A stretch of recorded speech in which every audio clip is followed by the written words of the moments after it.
Olá pessoal, vamos para mais um vídeo. Hoje eu vou tratar sobre a Septuaginta. A Septuaginta, no caso, se referindo à tradução de Gênesis 6, de 1 a 4, a expressão filhos de Deus. Eu vou tratar de, no caso, a Septuaginta, mais 3 das principais traduções da Bíblia hebraica para o grego, cujos tradutores foram Áquila, Símaco e Teodócio. No caso, Áquila de Sinope, Símaco, o Ebionita, e o Teodócio. Então vamos começar já. A Septuaginta, né? A Septuaginta ela foi produzida entre o final do 3º século a.C. até o 2º século a.C. A Septuaginta traduz do hebraico a expressão filhos de Deus, de Gênesis, normalmente como filhos de Deus, deixando assim para o leitor interpretar a expressão. Notavelmente, a palavra Elohim, ambivalente em termos de ser usada como singular ou plural, é traduzida como singular, os filhos de Deus. Um número menor de manuscritos, no entanto, tem a leitura anjos, em vez de filhos. Essa tradução mais interpretativa é talvez influenciada pela tradução de Jó 1,6 e 2,1. Onde a expressão os filhos de Deus é traduzida como anjos de Deus, e de Jó 38,7, onde é traduzido como meus anjos. Isso é no caso a Septuaginta, né? Essa interpretação da expressão filhos de Deus como anjos foi originalmente amplamente aceita nos círculos judaicos e cristãos.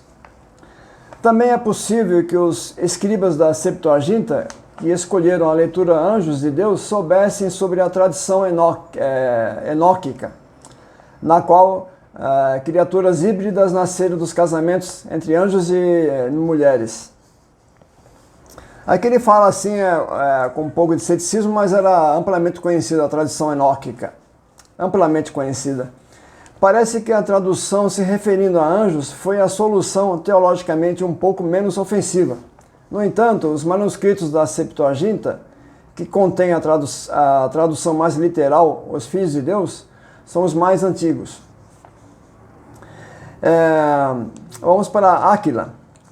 A tradução de Áquila geralmente fornece uma tradução muito literal. Curiosamente, Áquila lê os filhos de Deus, Áquila lê os filhos de deuses, portanto, traduzindo Elohim no plural. Os leitores gregos poderiam ter pensado que isso se referia a deuses em geral. Em outros casos, quando ele traduz Elohim como plural, aparentemente não se refere a Yod Vav He. No caso, o tetagrama, né? Yod He Vav He. Mas a outros deuses. Por exemplo, 1 Reis 14:9 e Isaías 37:19. Algo que pode justificar a interpretação que Áquila de Bnei Ha-Elohim como filhos de ídolos. De acordo com o teólogo alemão August Dillmann, Áquila possivelmente pretendia que sua tradução tivesse o sentido de idólatras. Em Êxodo 21:6, tanto Áquila como Símaco traduzem Elohim como um plural. Áquila, Símaco e Teodócio leem Elohim como um plural também em Êxodo 22:8. No entanto, é possível que eles tenham interpretado a palavra Elohim nesses textos de Êxodo como se referindo a juízes.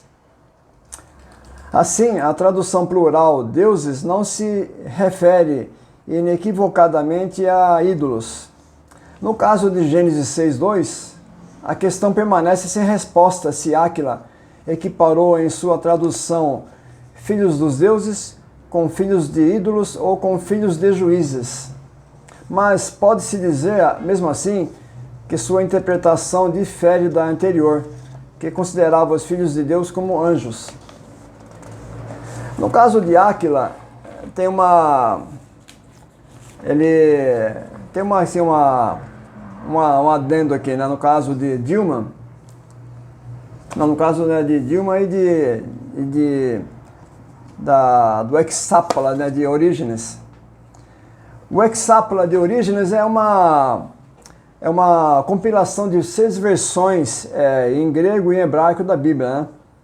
E nessa obra, a coluna de Áquila, do Hexápla de Orígenes, interpreta os Nefilim como epiptontes, os caídos, que os associa aos Bnei Ha-Elohim, ou seja, os vigilantes. O Hexápla de Orígenes seria essa obra.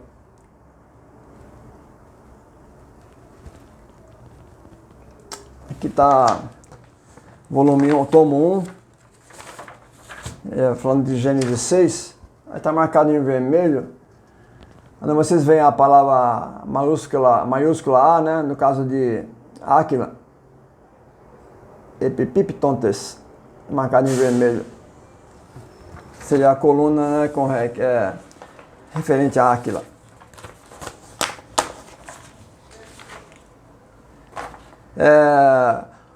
O Dilman também, o Augusto Dilman, eu até separei aqui o livro, né? Eu tinha até esquecido, eu peguei correndo aqui, não deu maneira de tirar xerox. Gênesis de Dilman, Augusto Dilman.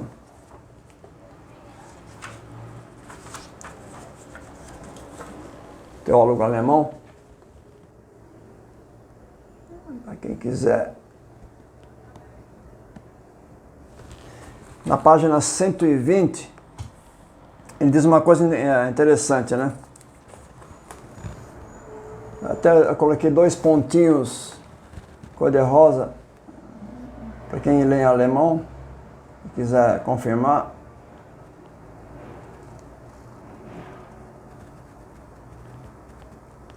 Essa página inteira. Ele diz uma coisa interessante aqui, né?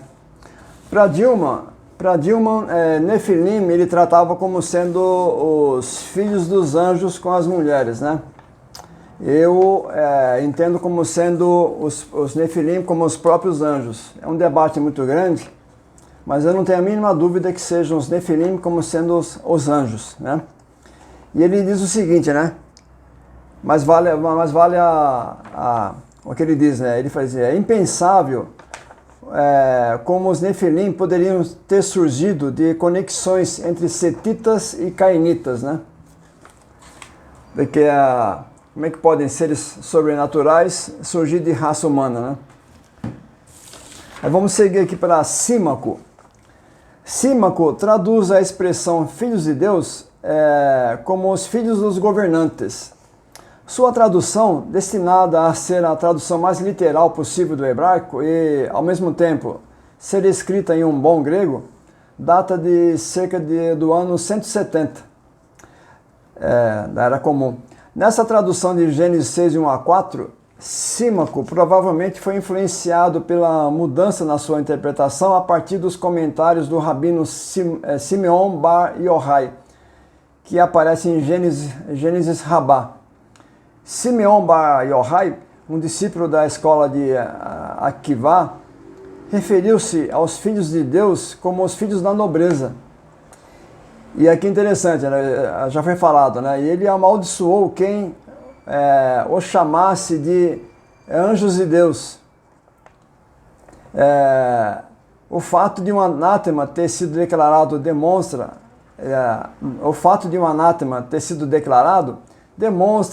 a intensidade do debate exegético.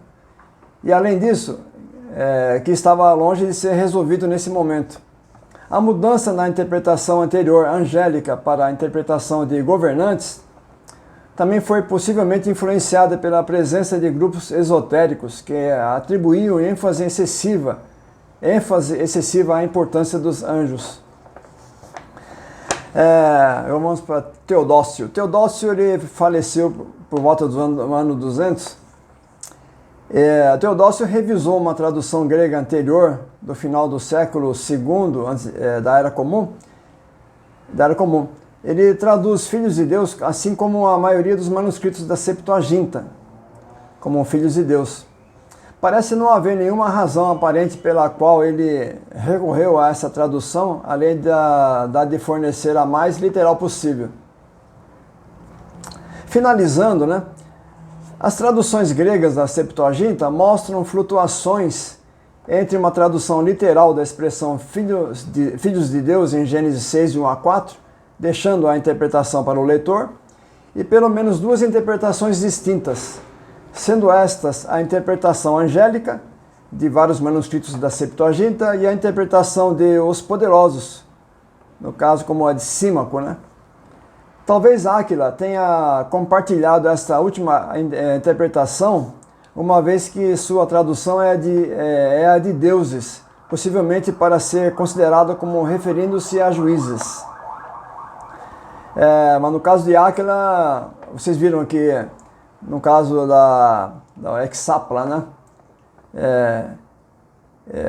Que a interpretação ali seria caídos, né?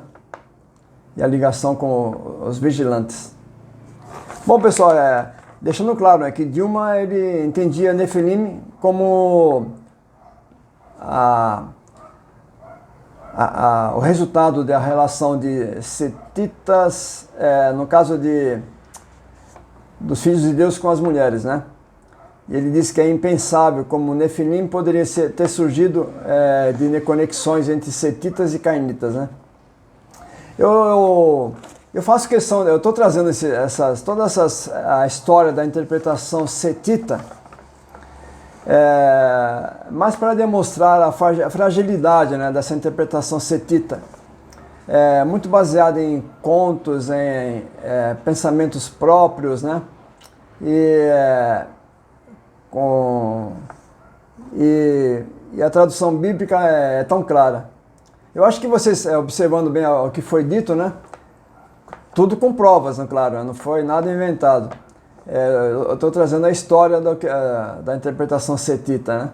Desde a parte, sua origem gnóstica, né, dos setianos, e esse desdobramento na área da patrística, né? Principalmente na área da patrística. Então, pessoal, ficamos por aqui.